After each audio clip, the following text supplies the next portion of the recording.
किसी ने सच ही कहा है कि चिंता और चिता में सिर्फ एक बिंदु का ही तो फर्क होता है। इस दुनिया में कुछ लोग ऐसे भी हैं जो बेवजह ही चिंता करते रहते हैं, बिना किसी कारण के ही अपने आप को और अपने मन को परेशान करते रहते हैं। चिंता हमारे हेल्थ के लिए बिल्कुल भी सही नहीं होता है। इससे हमारे शरीर को कई प्रकार की बीमारियों का सामना करना पड़ता है। इसलिए आज की इस वीडियो से हम सीखेंगे कि हमें बेवजह चिंता नहीं करनी चाहिए। दोस्तों, एक बार की बात है, एक गांव में एक किसान रहता था जिसे एक बहुत ही बुरी आदत लग चुकी थी, और वह आदत थी बेवजह चिंता करने की। वो हर समय किसी ना किसी चीज की चिंता करता ही रहता था। वो हर समय बस यही सोचता रहता था कि कहीं मेरे साथ कुछ गलत ना हो जाए, जबकि उसकी जिंदगी में अभी तक सब कुछ ठीक ही चल रहा था। उसके पास एक बड़ा सा खेत था जिसमें अच्छी खासी फसल हो जाती थी। खेती करने के लिए उसके पास 2 बैलगाड़ियां भी थीं और एक अच्छा सा घर भी था। परिवार में एक पत्नी और 2 प्यारे बच्चे थे, लेकिन फिर भी वह किसी न किसी अनहोनी के बारे में सोचकर बेवजह ही चिंता करता रहता था। कभी यह सोचकर परेशान होता कि अगर मेरी फसल में कीड़े लग गए तो क्या होगा, अगर आवारा पशुओं ने फसल को बर्बाद कर दिया तो क्या होगा, और अगर कभी सूखा पड़ गया या ज्यादा बारिश हो गई तो मेरी फसल खराब हो जाएगी।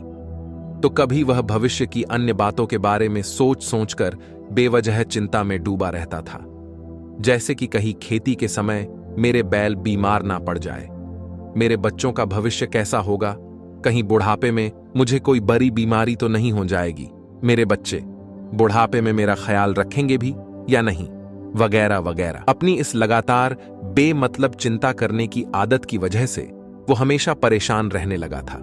साथ ही उसका किसी भी काम में मन भी नहीं लग रहा था। उसकी पत्नी ने भी इस बात को अनुभव किया कि उसे बिना मतलब चिंता करने की आदत पड़ चुकी है। उसने अपने पति को कई बार समझाने का प्रयास भी किया, कहा आप बेवजह इतना चिंता क्यों करते हैं, ऐसा मत करिए, इससे आपकी हेल्थ और खराब हो जाएगी। लेकिन उस किसान पर उसकी पत्नी द्वारा कही गई बातों का कोई लाभ नहीं हुआ। फिर एक दिन उसे पता चला कि नगर में एक बौद्ध भिक्षु आए हैं जिनके पास सारी समस्याओं का हल है। फिर एक दिन उसकी पत्नी अपने पति के साथ बौद्ध भिक्षु के आश्रम में पहुंची। बौद्ध भिक्षु बहुत ही बुद्धिमान और ज्ञानी व्यक्ति थे। किसान और उसकी पत्नी ने अपनी सारी समस्या उस बौद्ध भिक्षु के समक्ष रख दी। किसान ने कहा, महात्मा, मैं हर समय किसी न किसी बात की चिंता करता रहता हूं। मैं ज्यादातर उन बुरी चीजों के बारे में सोचकर परेशान होता रहता हूं जो अभी तक मेरे साथ हुई भी नहीं है।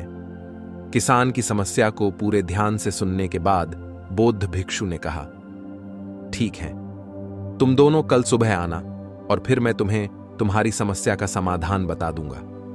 अगली सुबह जब किसान और उसकी पत्नी बौद्ध भिक्षु के आश्रम में पहुंचते हैं तो देखते हैं कि बौद्ध भिक्षु बहुत ही चिंतित अवस्था में जमीन पर पालथी मारकर बैठे हुए हैं और उनके सामने एक दूध से भरा गिलास रखा हुआ है, और बौद्ध भिक्षु बार बार उस दूध के गिलास की तरफ देख रहे हैं और फिर कभी अपना हाथ अपने सर पर रखते हैं तो कभी जमीन पर। वह बहुत ही चिंतित और बेचैन दिखाई पड़ते थे।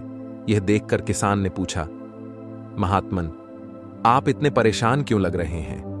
आपके समक्ष दूध रखा है, आप इसे पी क्यों नहीं लेते? महात्मा बोले, मुझे चिंता हो रही है कि कहीं इस दूध को बिल्ली ना पी जाए, या फिर मैं कहीं चला जाऊं तो क्या पता यह दूध कहीं गिर जाए। मैं दूध को पीना तो चाहता हूं, लेकिन मेरा अभी मन नहीं है। मैं तो यही सोच रहा हूं कि अगर यह दूध खराब हो गया या कोई गंदी चीज इस पे पड़ गया तो फिर क्या होगा? इतना सुनकर किसान और उसकी पत्नी दोनों हंसने लगे और किसान ने बौद्ध भिक्षु से कहा, क्या हो जाएगा अगर इस दूध में कुछ गंदी चीज गिर गया तो, या फिर किसी ने इसे पी लिया तो क्या हो जाएगा? यह आपको दोबारा मिल जाएगा, और वैसे भी आपका चिंता करना बेकार है, क्योंकि ना तो अभी इसे बिल्ली ने गिराया है, ना ही खराब हुआ है, और ना ही अभी इसे किसी ने पिया है, और हो सकता है कि भविष्य में ऐसा हो भी ना। किसान के मुंह से यह बात सुनकर बौद्ध भिक्षु मुस्कुराए और बोले, मैं भी तो तुम्हें यही समझाने का प्रयास कर रहा हूं कि भविष्य की उन घटनाओं की चिंता करना व्यर्थ है जो अभी हमारे साथ हुई ही नहीं है, और बहुत बड़ी संभावना है कि वो कभी होगी भी नहीं, और अगर हो भी गई तो जिस चीज को तुम एक बार हासिल कर सकते हो उसे तुम दोबारा भी हासिल कर सकते हो, और अगर नहीं कर पाए तो कोई बात नहीं, क्योंकि समस्याओं के आने के साथ ही उन समस्याओं का सामना करने की हिम्मत भी अपने आप ही आ जाती है। यह बातें सुनने के बाद किसान को लगा जैसे किसी ने उसके गाल पर एक थप्पड़ मारकर उसे गहरे नींद से जगा दिया हो। उसे महसूस हुआ कि वो भी तो यही गलती कर रहा है। वो भी तो भविष्य की उन घटनाओं के बारे में सोचकर चिंतित हो रहा है जो अभी तक घटी ही नहीं है, और भविष्य में कभी घटेगी भी या नहीं, कोई पता भी नहीं है। फिर वह बौद्ध भिक्षु के चरणों में गिरा और कहने लगा, भगवान, इतनी आसान भाषा में मुझे मेरी गलती का एहसास करवाने के लिए आपका बहुत बहुत धन्यवाद, और मैं आज से पूरा प्रयास करूंगा कि मैं बेवजह चिंता करना बंद कर दूं। दोस्तों, अगर ये वीडियो आपको पसंद आया हो तो प्लीज वीडियो को एक लाइक जरूर करें। वीडियो को पूरा देखने के लिए आपका बहुत बहुत धन्यवाद।